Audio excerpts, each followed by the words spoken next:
एक तरफ 3 राज्यों में मुख्यमंत्री कौन होगा इसको लेकर संशय बरकरार है, तो वहीं दूसरी तरफ कांग्रेस की मुश्किलें बढ़ती हुई नजर आ रही हैं। वजह है झारखंड में कांग्रेस सांसद के ठिकानों से नोटों का पहाड़ बरामद होना, जिसकी गिनती पिछले 4 दिन से चल रही है, लेकिन अब तक गिना नहीं जा सका है। बताया जा रहा है कि अब तक की गिनती में 300 करोड़ से ज्यादा कैश मिल चुका है।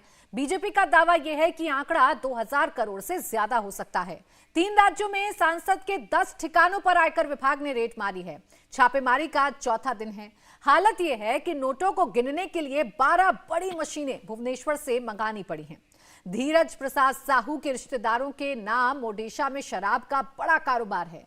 अभी पूरी गिनती और ऑपरेशन खत्म होने में 2 दिन का वक्त और लग सकता है।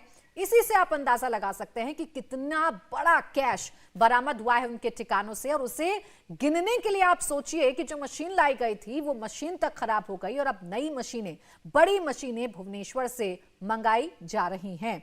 अब धीरज साहू के बहाने भारतीय जनता पार्टी कांग्रेस पर हमलावर है। एक बार फिर से भ्रष्टाचार के आरोप लगाए जा रहे हैं। एक बार फिर से धीरज साहू का कनेक्शन सीधे सीधे गांधी परिवार से जोड़ा जा रहा है, सोनिया गांधी, राहुल गांधी से जोड़ा जा रहा है। उनकी चुप्पी को लेकर भी बीजेपी सवाल कर रही है। यहां तक कि आज बीजेपी ने लखनऊ और जम्मू में प्रदर्शन भी किया है कांग्रेस के खिलाफ, धीरज साहू के खिलाफ। लेकिन ये तस्वीरें आप देखिए, तस्वीरें देखकर आप कह सकते हैं कि ये तस्वीरें धीरज साहू की अगर मुश्किलें बढ़ाएंगी तो कांग्रेस को भी जवाब देना होगा कि उनके सांसद के पास इतना बड़ा कैश कैसे आया, कहां से आया, इसके पीछे की वजह क्या है।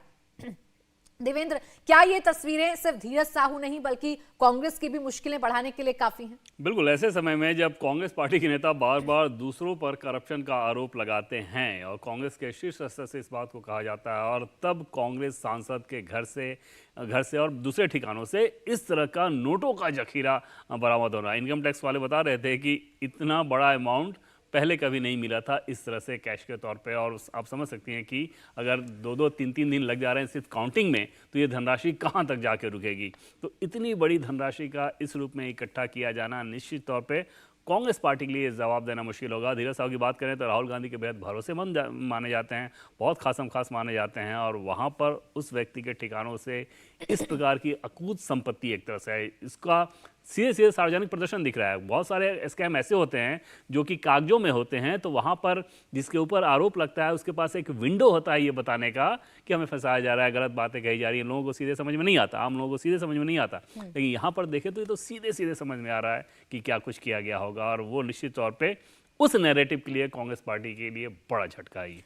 सीधे सीधे तस्वीरें बता रही हैं कि धीरज साहू के घर में कैश बरामद हुआ है, इसके पीछे कोई अलग स्टोरी हो सकती है समीर जी। लेकिन इन सब के बीच कांग्रेस वही पुराना टेप इस वक्त चालू किए हुई है जिसमें वो कह रही है कि आपको अपने घर के अंदर दागी नजर नहीं आते, वही पुराने नाम लिए जा रहे हैं कि आपको शुभेंदु अधिकारी नजर नहीं आते, आपको वो नेता नजर नहीं आते जिन पर आप भ्रष्टाचार के आरोप लगाते हैं और फिर उन्हें अपनी पार्टी में ले लेते हैं। तो क्या ये नैरेटिव कांग्रेस को कोई फायदा पहुंचा पाएगा या इस नुकसान से बचा पाएगा? बिल्कुल नहीं। मुझे लगता है कि प्रधानमंत्री मोदी ने जो कहा है कि ना खाऊंगा ना खाने दूंगा, मुझे लग रहा है उसी दिशा में कार्रवाई हो रही है। आप देखिए, इसके पहले बंगाल में पार्थ चटर्जी के यहाँ ममता बनर्जी के मंत्री के यहाँ कितना पैसा निकला था। उसके पहले आप देखेंगे कानपुर के इत्र व्यवसायी पीयूष जैन के यहाँ ऐसे ही नोटों की गड्डियाँ निकली जिसका संबंध समाजवादी पार्टी से जोड़ा जा रहा था। तो मुझे लग रहा है कि ये बहुत ही एक विचित्र, मतलब एक कांग्रेस के लिए बहुत नुकसानदायक स्थिति है जब लोकसभा चुनाव सर के ऊपर है और जब प्रधानमंत्री लगातार मोदी कह रहे हैं कि गरीबों का पैसा जिन्होंने लूटा है उन्हें जनता को लौटाना होगा पैसा और उनसे वसूली की जाएगी। मुझे लग रहा है प्रधानमंत्री मोदी के इसके बाद लगातार छापेमारी हो रही है। और आप देखिए 2004 से लेकर 2014 तक का मनमोहन का कार्यकाल आप अगर देखेंगे तो ईडी ने सिर्फ 114 छापे मारे थे, 5000 करोड़ की संपत्ति एकत्रित की थी। वहीं प्रधानमंत्री मोदी के 2014 से लेकर 2023 तक का आप कार्यकाल देखेंगे तो 2000 से ज्यादा ईडी ने रेड मारे और 95,000 करोड़ रुपए से ज्यादा पैसा इकट्ठा किया। और ये तो सिर्फ कैश निकला है, अभी ज्वेलरी इसके अंदर निकलेगी, जमीनी के प्रॉपर्टी निकलेंगे। और यह परिवार तो बंगाल के टीएमसी के नेताओं के साथ रियल एस्टेट के कारोबार में भी है, विदेशों में एक कैसीनो चलाता है। इनके एक भाई है स्वराज साहू और दूसरे भाई है शिवशंकर साहू, तीसरे भाई है राज किशोर साहू। ये सब कैसीनो में और रियल एस्टेट के बिजनेस में, तो ये नंबर 2 का पैसा उन्होंने और जगह भी लगाया होगा। मुझे लग रहा है ये पूरा स्कैम लगभग 2 से 2,500 करोड़ रुपए की रिकवरी इनके यहाँ से होगी। और कांग्रेस के लिए बहुत मुश्किल है अपने एक राज्यसभा सांसद को बचाना जिसके पास से इतना कैश पकड़ा गया है। बिल्कुल, अभी भी कांग्रेस धीरज साहू पर कुछ नहीं बोल रही है, बाकी तमाम नेताओं पर, बाकी बीजेपी के नेताओं पर हमलावर होती हुई तो जरूर कम से कम नजर आ रही है। आरती जी, अब बीजेपी से पूरी तरीके से जोड़ने की कोशिश कर रही है छत्तीसगढ़ से। छत्तीसगढ़ के लीडर्स का पैसा ये हो सकता है, बीजेपी के नेता ये कह रहे हैं 24 में इस पैसे का इस्तेमाल किया जा सकता था और सीधा इसी बहाने सोनिया गांधी, राहुल गांधी, प्रियंका गांधी और खड़गे से सवाल बीजेपी कर रही है। देखिए, बिल्कुल इसमें बिल्कुल सस्पिशन तो खड़ा होगा ही। इनफैक्ट अभी जब ये तीनों स्टेट्स के इलेक्शंस हो रहे थे तो इलेक्शन कमीशन ने ही कहा था कि लगभग 4 गुना ज़्यादा करेंसी पकड़ी गई थी।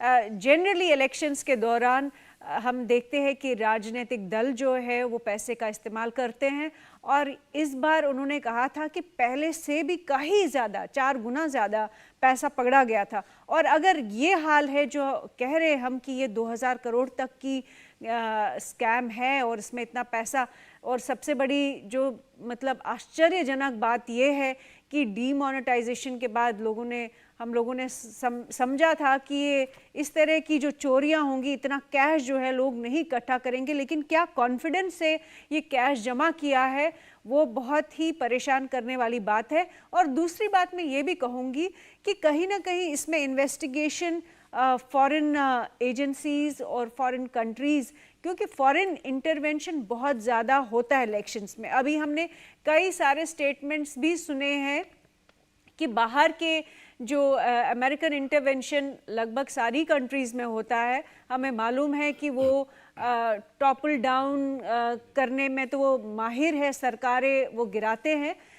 तो कहीं ना कहीं जो international plan for regime change in India, ये मैं बार बार कहती हूँ कि ये international plan for regime change in India जो कि मोदी जी के खिलाफ में जॉर्ज सोरोस है, कई सारे एक जो नेक्सस बना है, ग्लोबल नेक्सस बना है, उसमें से कितना पैसा लगाया जा रहा है। जॉर्ज सोरोस ने तो खुले आम कहा है कि वो मोदी की सरकार गिराएंगे, और वो खुले आम उन्होंने कहा है कि ये इनको हटाना बहुत ज़रूरी है। तो मुझे लगता है कि 2024 की इसमें कहीं ना कहीं कोई लिंक निकल के आएगा, और इसकी पूरे अच्छे से जांच पड़ताल होनी चाहिए। बिल्कुल, जांच पड़ताल हो भी रही है। अब तो ईडी को भी इसमें लाया जाएगा, ऐसी मांग बीजेपी के नेता करते हुए नजर आ रहे हैं, क्योंकि इतने सारे पैसे के लेन देन का मामला है, इतना सारा पैसा मिला है। कितनी मुश्किलें धीरज साहू की बढ़ेंगी और कांग्रेस इससे कैसे निकलेगी, ये बड़ी चुनौती फिलहाल कांग्रेस के सामने है। बहुत शुक्रिया आप तीनों का हमारे साथ जुड़ने के लिए, इस चर्चा में शामिल होने के लिए।